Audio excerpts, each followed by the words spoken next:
Good day, good day, good day, everyone. Welcome to Morning Sip. We're Reb Melissa. I am Reb Melissa. SIP stands for Spirit and Practice, where we practice because practice makes progress. Yes, it does. I am a spiritual life coach and interfaith minister, and I am so happy to be with you all today as we continue our harvest series. And this is part 3 because I've done a harvest series twice before in 2022 and 2024. So let's check in. Let us check in and just see how everyone is doing. Good day, Pamela. It's good to see you. Good day, Fee. It's good to see you. Good day, Shay. I hope you're doing well. Thank you, Fee, for sharing the joy news. I appreciate you. Good day, Margaretta. We on countdown, Margaretta. We on countdown. So, how you're doing with your harvest, preparing for your harvest, because fall will be in a couple of weeks, and I'm already feeling the shifts, just not with the weather, but within myself. I'm starting to feel the shifts. Trying to get my t-shirt up there. It says Spellman Mom. Hey. So I am let's check in before I get into all of that. So Fee is sharing. We're on top of this nap challenge. I was sad to hear I need 90-minute nap. Oh my. Well, Fee, try out the 20-30 minutes and see how that feels for you. Because I know you get less than 7-8 hours of sleep. And according to the research I've done thus far, folks who may be under what they may need, they say to do a nap that gives you a full sleep cycle. And the sleep cycle is about 90 minutes. But something is better than nothing, right? Something is better than nothing. So see how you feel. Thank you, Margaretta, for the t-shirt shout out. Good day, Linda. Hope you're doing well. So, and saying your name, Linda, just made me think about something you shared yesterday that I can't recall today. So if you recall what you shared yesterday, please put it in the chat because it was something that you said that really resonated with me that I wanted to continue talking about today. So I want to share the definition again that we're working with for harvest. And so we know one, right? To reap. We know that harvest is about reaping what you have sown. It is also, looking for my card that has my definition, a crop or yield of one's growing season. It is the collection of any resource for future use. I really love that definition so much, that it's a collection of resources that we get to use for future use, that we have for future use. And then the origins, Greek is fruit. So it's the fruits of our progress, right? And Latin harvest means to pluck, to pluck. So we are in the midst of our nap commitment or nap challenge. And let me see, yesterday, I did not get a nap in yesterday. Yesterday, I went to see my mom. She wanted a lobster roll, y'all. So I went and got her a lobster roll because the cousin's main lobster truck was in my town. So I just went and got her a lobster roll and drove over to Queens, where she's staying with my sister, and she enjoyed that lobster roll, y'all. So I wound up spending most of the afternoon, early evening with them, and that was wonderful. So I know I'm getting a nap in today because I didn't sleep well. Last night I kept waking up and waking up and waking up with dreams. And I don't remember any of them now, which is very rare for me that I don't remember any of my dreams. But I had a bunch of them last night. So I could feel I could feel the little tiredness in my body. And Linda saying, I listen to my body about what it needs is a beautiful fruit to pluck. That is a beautiful fruit to pluck, to listen to our bodies, right? To really be in tune with our bodies. And, some folks are so busy, busy, busy, distracted, um, overloaded that there's a disconnect between their body um, in their mind. There's a disconnect in being present with their body. So that's wonderful, wonderful wisdom that you're sharing there, Linda, to listen to what our bodies need. And I've gotten so much better doing that over my years. I'm really grateful for my body. One of my affirmations is I love my body and my body loves me.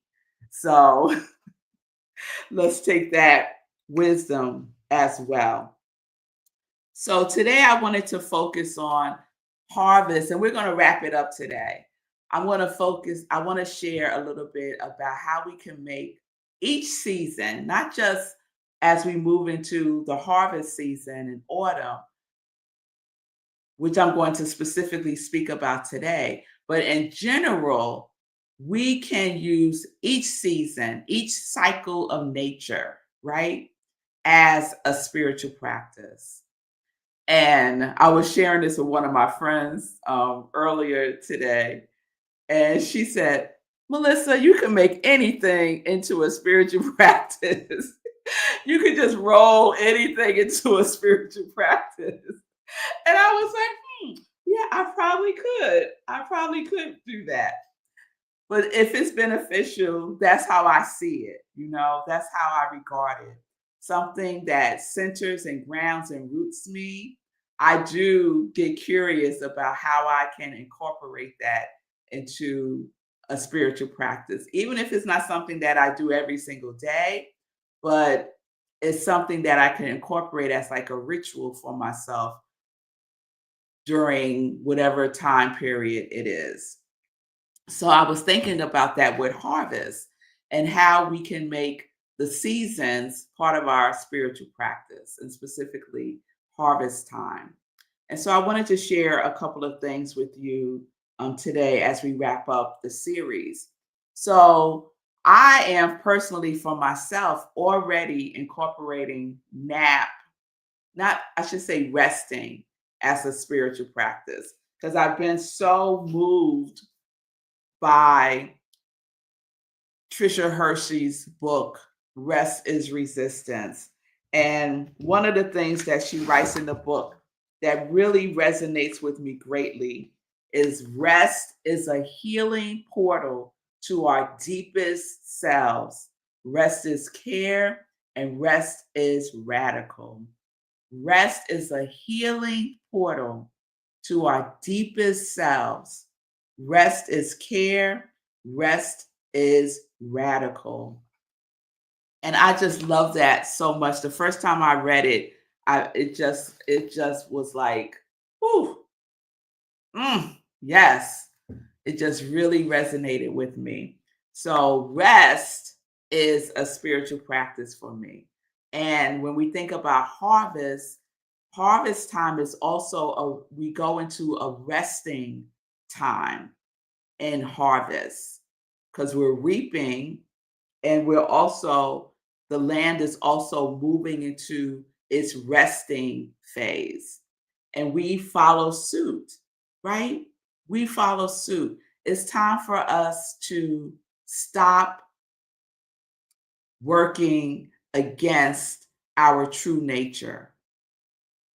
There's nature as we know, right? The birds, the trees, the land. But we are also nature. And sometimes we work against our own true nature by not knowing ourselves, by not spending time, quality time with ourselves, by not resting, right? By believing, the world's story that we have to be working, working, working, producing, producing, producing. And for Black people in America, that is very deep. That is very deep because of the years of enslavement, right? So that's a whole nother level of being used as a product, as being used for productivity. And that's a whole nother sip. But that's what Tricia Hersey's book is grounded in: white supremacy, capitalism, and how it works against our true nature. So, rest as a spiritual practice is one of the ways that we can practice our true nature of harvest. Another thing we can do is just take some time to reflect. We let's say we've had a period of high progress, right? We are moving and grooving, and things are just aligning, and we have taken about 2 or 3 baby steps, or maybe we've taken a big leap, right? Do you take time to reflect on that? To just reflect. What did I learn? What mistakes did I make? What really worked well this time? To take time to just reflect. Is there a formula that you have created for yourself that you can now apply to other things that you desire? But sometimes we do one thing and then we're on to the next without taking a pause to just reflect. To just reflect. So we got rest, we got reflect. The third thing we can do is have gratitude. Gratitude as a spiritual practice is very powerful, very powerful. And I know I've spoken about this before, the benefits of having a gratitude partner, someone that you could just share what you're grateful for every day. Writing down what you're grateful for is very powerful. I know some folks who have a jar and every day they put something in the jar. They write down something that they're grateful for and they put it in the jar. I started doing that with the family, but it fell off because I was the only one putting anything in the jar. So at the end of the year, you have a jar full of things, and many of them little things, but significant things that you are grateful for that you may have forgotten about over the course of the year. And in gratitude, there's also kindness. So having a practice, a spiritual practice of kindness, is also in alignment with this season, right? Because we can be grateful for what we are reaping and just how kind the universe is, nature is, and towards us. The universe is kind, y'all, towards us. Nature is kind towards us. So we can follow that example by doing an act of kindness for someone else. So, the last thing I'm going to say about gratitude, I just looked at my notes, is to let someone know how grateful you are for them. Like, I think we take for granted some people in our lives and just how significant they are in our lives. And it's not until something happens that we express it to them. That's one of the things that struck me greatly about Lloyd Williams. I spoke about him a couple of times now. He recently made his transition, and he was like a father figure to Marco. And one of the things that he always would say to me, whenever he saw me, he will always say to me how proud he is of me. And when he first started doing that, and this is when I made my transition from uh, my regular 9 to 5 job and really stepped out on faith and invested my time, my energy, and my light into my ministry of joy and started SIP and started my spiritual life coaching practice and teaching and all of those things. Whenever he would see me, he would say, "I am so proud of you."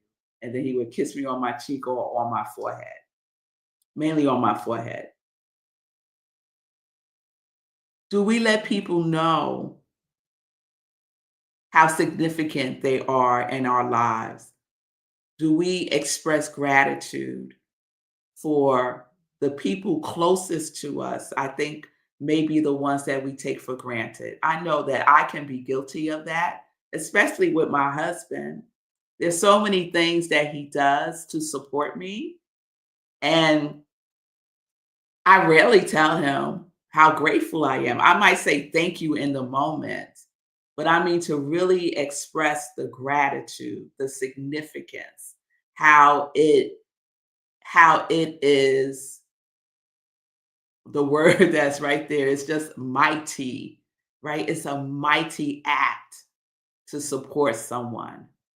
And so I think that I could do a better job with him specifically of expressing my gratitude. So,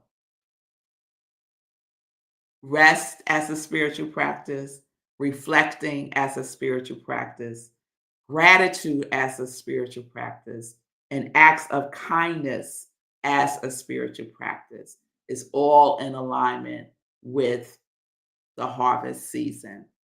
Lastly, something that I've gotten way better at is celebrating. Celebrating. There are many traditions where each season there is a celebration, right? There's a ritual, a celebration of that season. And harvest season is one of the seasons that is greatly celebrated across traditions. And so let us celebrate our harvest. Let us celebrate what we have reaped, right? Because we have toiled the soil, yes? We have worked, we have made progress, we have moved from where we were to someplace else, forward. Even if we move backwards, it's okay because, excuse me, because in moving backwards, we may have picked up something that we left behind that we now need and we can use to support us in moving forward in a more progressive way. So let's celebrate. How can you celebrate what you have reaped in your harvest season? And if there's anyone that's saying, I haven't reaped anything, Rev Melissa, that is not true. That is not true. Stop lying to yourself. You have made progress in something. And when you sit to reflect on that, you give yourself the opportunity for that to bubble up to the surface. It's for that to come into consciousness. Just slowing down a little bit is something to celebrate. Just being a little kinder to yourself when you slip and mess up is something to celebrate. Meeting a goal that you set for yourself is a reason to celebrate. Any completions that you have made is a reason to celebrate. Shoot, just getting out of the bed can be a reason to celebrate for some people. right? Keeping our commitments to ourselves is a reason to celebrate. Returning to the commitments that we made to ourselves when we messed up and didn't keep the commitment, but then said, let me start again, is a reason to celebrate. So let us celebrate all of the things during this harvest season. So let's prepare, right? We're in the preparation phase right now. So let us prepare to be in the glory of celebration of what we have reaped, that we will now be able to use in our future, right? Because one of the definitions of harvest is a collection of resources for future use. And sometimes we don't know that that's why we have this now. We don't see that dot being connected yet. But believe me, the dots are connecting.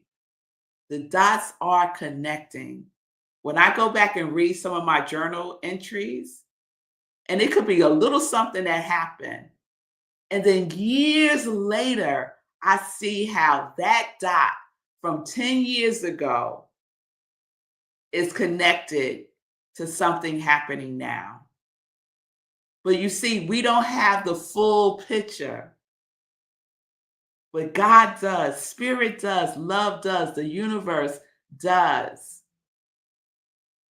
And all we need to do is show up in that wholeness that resides within us and trust and have faith that it's all coming together like it does every harvest season. If you plant your seeds, if you nourish the soil, right? So, to recap, the invitation is to consider harvest time as a spiritual practice. And some of the things that we can do is see rest as a spiritual practice. And we're operationalizing that by taking naps every day or when our body needs it. But in order for us to know if our body needs it, we have to be tuned in to our bodies. Yes? We're taking time to reflect. We are sharing gratitude for ourselves and with others. We are displaying acts of kindness for ourselves and to others. And we are celebrating the progress that we made. We don't have to measure the progress. I made big progress. I made small progress. Doesn't matter. What matters is that you made progress. All right, y'all. All right. So that's a wrap for our harvest season part 3. There might be a harvest season part 4 next year. We'll see how the Spirit moves me. So let me just say thank you, Fee. Yes, nature. Nature is so very kind to us. Amen. Amen. And Linda said the Thanksgiving holiday celebrates what we have reaped in our harvest season. Yes, the giving thanks season is a time to give thanks for what we have reaped in our harvest season. And we could start that in a more conscious and deliberate and intentional way now. All right. So let me get into some joy news real quick. I didn't realize the time. So today, Wednesday, is our community cafe at Rockland Centers for Spiritual Living. The second Wednesday of the month, we do prayer works. And so it's an opportunity for you to get prayed up or you to request prayer for something or someone, for you to learn about affirmative prayer, which is a specific way to pray that was developed by Ernest Holmes, the founder of Science of Mind. So join us tonight, 7 p.m. Eastern Time. Go to rocklandcsl.org For the Zoom link under events, you'll see Community Cafe. So please join us for that tonight at 7. It is facilitated by one of our practitioners at Rockland CSL. Please be advised that I will be teaching a new class. It is called Self-Mastery Emergence of the True Self, and it is an opportunity for you to deepen your spiritual principles, your spiritual practices, and it's an opportunity to take mastery of and live a spiritual life. So I say by the end of the course, you will gain greater insight into your own true nature. What we've been talking about today, unveiling obstacles to your own self mastery. The class starts October 16th through December 4th. It is 8 weeks, 6:30 to 8:30. The cost is $200 through September 30th. That's the early bird price. It is $200 also for Rockland CSL members. And after September 30th, beginning October 1st, the price goes up to $240 for non-members. So if you are interested in the class and you're saying, I don't have the money, stop saying that to yourself. Cancel that. You do have the money, you shall reap. And we will support you in that because we have a payment plan. So go to Rockland CSL. You can register there. You can find out information about the payment plan there.